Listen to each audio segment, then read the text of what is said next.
ఈ శత జయంతి ఉత్సవాలు మన ఆంధ్రప్రదేశ్లో జరుపుకోవడం, మన నెల్లూరులో నా పార్లమెంట్ కాన్స్టిట్యున్సీలో నా హెడ్ క్వార్టర్స్లో విగ్రహ ఆవిష్కరణ చేసుకోవడం చాలా సంతోషం.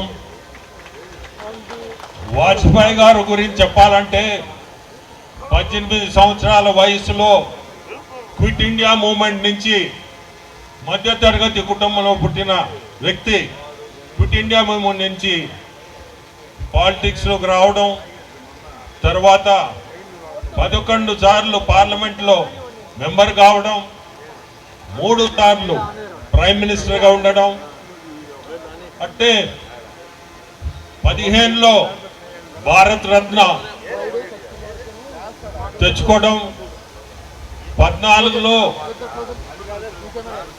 మన మోడీ గారు గుడ్ గవర్నెన్స్ డేగా ఆయన జయంతి నాడు డిక్లేర్ చేయడం, ఇటువంటి ఎన్నో ఈరోజు వాజ్పేయి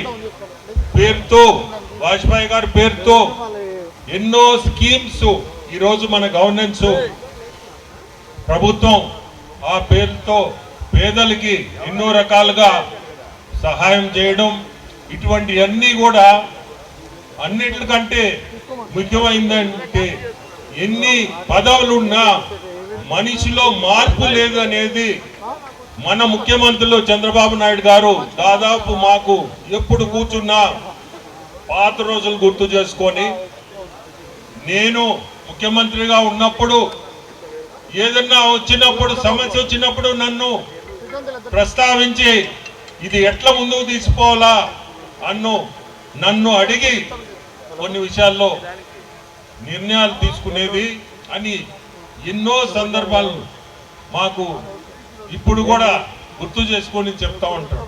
అంటే అంత గొప్ప వ్యక్తి.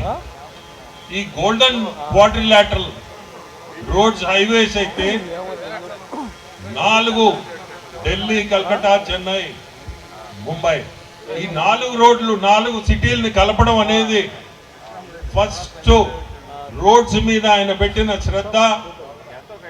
ఈ రోజు కూడా చెప్పాలంటే మనం ఎవరు కూడా రోడ్డు మీద పోతున్నప్పుడు ఒక గ్రీన్ బోర్డు చూసినప్పుడు వాజ్పేయి గారు గుర్తుకొస్తారు.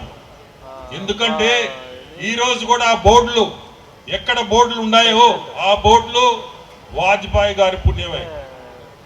ఎప్పుడు ఆ రోజుల్లోనే ఈ హైవేస్ అట్లా తయారు చేయడం. ఈరోజు ఇప్పుడే చెప్పినట్టు చంద్రమోహన్ రెడ్డి గారు చెప్పినట్టు గడ్కరీ గారు దాన్ని 10 ముందుకు తీసుకుపోతున్నారు.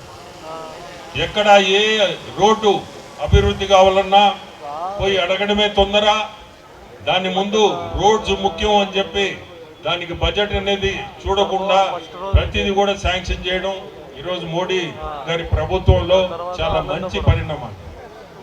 ఇప్పుడు ఈరోజు ఈ విగ్రహం ఇక్కడ పెట్టడం, మనందరం దీంట్లో పార్టిసిపేట్ చేయడం చాలా సంతోషం.